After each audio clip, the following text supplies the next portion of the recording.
రావాలమ్మా రావాలి. ఇదిగోండి లేడీస్ బట్టలు, జెంట్స్ బట్టలు, డెకరేషన్ సామాన్లు, ఎలక్ట్రానిక్స్, బ్యాగులు, పర్సులు, అసలు మన దగ్గర లేని ఐటమ్ అంటూ లేదు. ఇదిగోండి ఫ్యాన్ ఉంది, చీరలు ఉన్నాయి, ల్యాంపు, అక్కడ టీవీ స్టాండ్, ట్రైపాడ్, మొత్తం ఆల్ ఇన్ వన్ షాప్ అనమాట. తొందరగా రండి, మీకు నచ్చిన వస్తువు పట్టుకెళ్ళండి అమ్మా.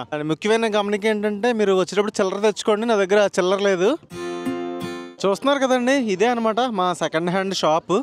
ఇదిగోండి ఇక్కడ మొత్తం అన్ని ఐటమ్స్ పెట్టాం. వాడేసిన క్లోత్స్, ఇంట్లో వాడని డెకరేషన్ సామాన్లు, బ్యాగులు, వ్యాలెట్స్, షూస్ మొత్తం చూపిస్తాను చూడండి. ఫ్రంట్ నుంచి చూపిస్తాను. ఇదిగోండి ఇవేమో ఇంకా మాకు పనికిరాని జీన్స్ అనమాట. క్లోత్స్, షూస్ ఇవన్నీ చూడండి. ఇలా మనం ఒక్కళ్ళమే కాదు, ఎవరైనా పెట్టుకోవచ్చు అనమాట.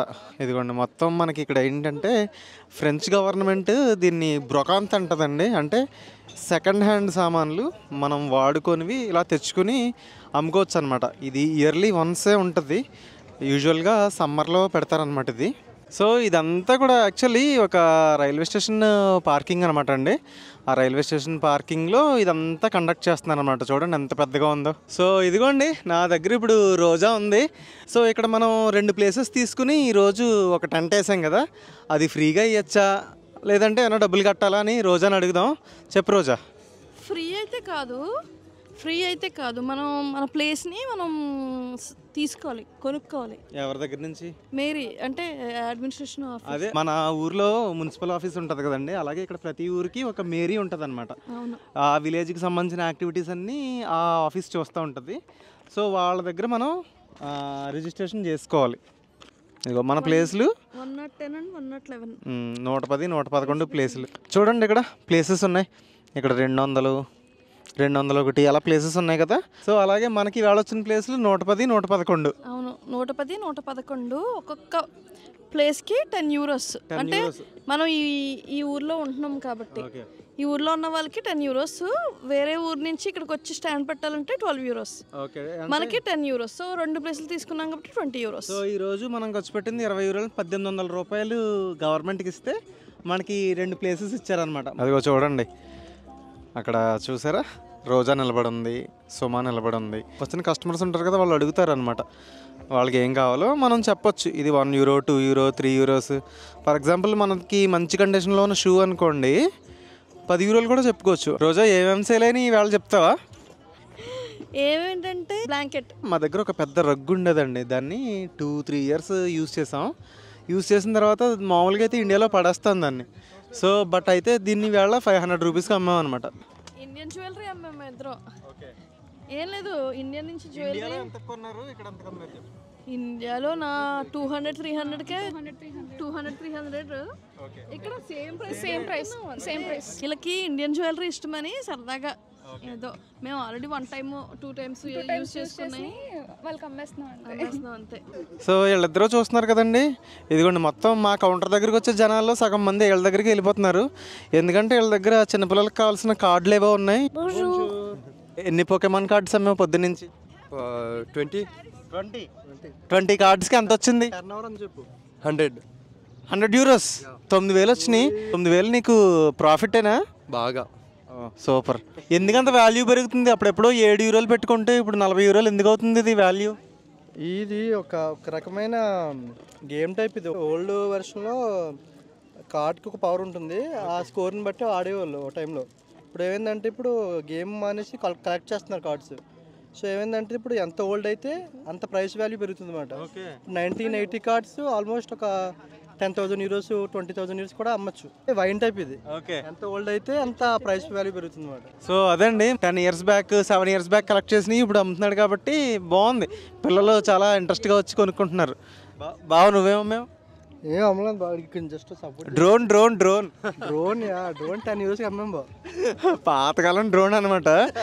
సో అది పాపమాడాడు అమ్మాయికుడు కొనుక్కుని వెళ్ళిపోయాడు. పనిచేయని ఎక్విప్మెంట్స్ కూడా అమ్ముతూ ఉంటారండి. మేము నిజంగా సరదాగా అంటున్నాం కానీ అది బాగానే పనిచేస్తుంది ఆ డ్రోన్. సో అలా కొంచెం చూసుకుని కూడా కొనుక్కోవాలన్నమాట. ఇలాంటి సెకండ్ హ్యాండ్ మార్కెట్లో ఎలక్ట్రానిక్స్ కొనుక్కున్నప్పుడు చూసుకుని కొనుక్కోవాలి. సో నార్మల్గా అయితే ఇండియాలో బొమ్మకి చీర కట్టి శారీ షాప్ వాళ్ళు పబ్లిసిటీ చేస్తారు కదా. ఇదిగో ఇక్కడ తను మా కజిన్ అనమాట దివ్య, తనకి ఇలా ఇండియన్ శారీ కట్టేసి ఇదిగోండి మా దగ్గర శారీస్ ఉన్నాయని చెప్పి పబ్లిసిటీ చేస్తున్నాం. ఇదిగోండి మన దగ్గర ఏం శారీస్ ఉన్నాయి? అమ్మ పాత చీరలు అమ్మ ఇంక కట్టుకోవట్లేదు, సో వీళ్ళు తీసుకుంటారని. అది అది అది ఇది డ్రెస్, ఇదిగో ఇక్కడ పెట్టాం కదా రిప్రజెంట్ చేయడానికి. దివ్యని వాడుకుంటున్నాం ఇలాగా. మనకేమైనా కావాలన్నా కూడా పర్చేస్ చేసుకోవచ్చు, మనం అమ్మడమే కాకుండా. సో ఫర్ ఎగ్జాంపుల్ ఇందాక మేము ఆ పక్క షాప్లో వెళ్ళి సైకిల్స్ చూసామన్నమాట. సరదాగా సమ్మర్ వస్తుంది కదా, సైకిల్ దొక్కుదాం. ఒక్కొక్క సైకిల్ 3000 చెప్పారు, కానీ మాకు అంత నచ్చలేదన్నమాట. సో వచ్చేసాం. సో తను మన్వి, మా అన్నయ్య గారి పాప. సో తను కూడా బ్రొకాంత్కి వచ్చి మాతో పార్టిసిపేట్ చేస్తుంది. మన్వి, నీకు బ్రొకాంత్ అంటే ఇష్టమా? ఇష్టం అండి. ఎందుకు? అదే అన్నిటికి ఒక సెకండ్ లైఫ్ ఇచ్చి డబ్బులు లేని వాళ్ళకి మంచి ఒబ్జైలు రావచ్చు కదా, అందుకు. అది ఇప్పుడు చాలామంది పేదవాళ్ళు ఉంటారండి. ఇప్పుడు 1000 రూపాయలు పెట్టి షర్ట్ కొనుక్కోలేని వాళ్ళు ఉంటారు. సో అలాంటి వాళ్ళు ఏం చేస్తారంటే ఇక్కడికి వచ్చి 100 రూపాయలకే షర్టు, టీ షర్ట్స్, స్వెటర్స్ ఇవన్నీ కొనుక్కోవచ్చు అనమాట. అండ్ మనకు కూడా ఒక బెనిఫిట్ ఉంది దీనివల్ల. ఏంటది? మనం ప్లానెట్ని కొంచెం సేవ్ చేసి మంచి పనులు చేస్తాం. Any T shirt €1. సో ఇదిగోండి €1 వచ్చింది. నేను రుద్ది పడేసానండి ఒక టీ షర్ట్. నాకు చాలా ఇష్టం అది యాక్చువల్లీ, కానీ నియర్లీ 2 ఇయర్స్ పైగానే వాడాను. €10 ఎంతో పెట్టుకున్నాను, అంటే 1000 రూపాయలు పెట్టుకున్నాను. ఇప్పుడు దాన్ని 100 రూపాయలకి అమ్మేశాను అనమాట. బెస్టే కదా, రీయూజబిలిటీ సూపర్. చిరుత బొమ్మ ఎంతకు అమ్మావు? €6. ఇంట్లో డెకరేషన్కి పెట్టుకుంటాం, అది 2 సంవత్సరాల తర్వాత బోర్ కొట్టింది అనుకో, ఇలాంటి ప్లేస్కి తీసుకొచ్చి అమ్మేసి మనం కొత్తది కొనుక్కోవచ్చు అనమాట. విషయం ఏంటంటే ఈ పక్కన 2 ఊర్లలో కూడా ఇలాంటి సెకండ్ హ్యాండ్ మార్కెట్ ఉందంటండి ఈవేళ. అందుకనే కొద్దిగా జనాలు తక్కువ వచ్చారు. చూడండి, ఆయన బాగా ముసలాయన షూస్ కొనుక్కుంటున్నారు. టైం సాయంత్రం 6 అయిందండి. ఇప్పుడు మధ్యాహ్నం 3 తర్వాత అసలు బేరాలు రాలేదనమాట. తీసుకొచ్చిన క్లోత్స్ అన్నీ చాలా మట్టుకు అలాగే ఉండిపోయినాయి. లాస్ట్ ఇయర్ అయితే పోటాపోటీగా కొనుక్కుని వెళ్ళిపోయారు, కానీ పర్వాలేదులేండి. ఎప్పటి నుంచో ఇంట్లో ఉన్న ఐటమ్స్ చాలా మట్టుకి క్లీనప్ అయిపోయినాయి. ఈ బ్రొకాంత్ కాన్సెప్ట్ అయితే నాకు చాలా ఇష్టం, ఎందుకంటే మనకి అవసరం లేని అమ్మేయచ్చు, అండ్ డబ్బులు లేని వాళ్ళు కూడా ఒక 100 రూపాయలకి ఐటెం కొనుక్కునే ఛాన్స్ వస్తుంది. కాబట్టి సూపర్ కాన్సెప్ట్, నేచర్ కూడా మంచిది, రీయూజబిలిటీ కాన్సెప్ట్ కాబట్టి. సో ఈ వీడియో మీకు నచ్చింది అనుకుంటున్నానండి. Thank you so much for watching, and next వీడియోలో మళ్ళీ మీట్ అవుదాం. Bye bye.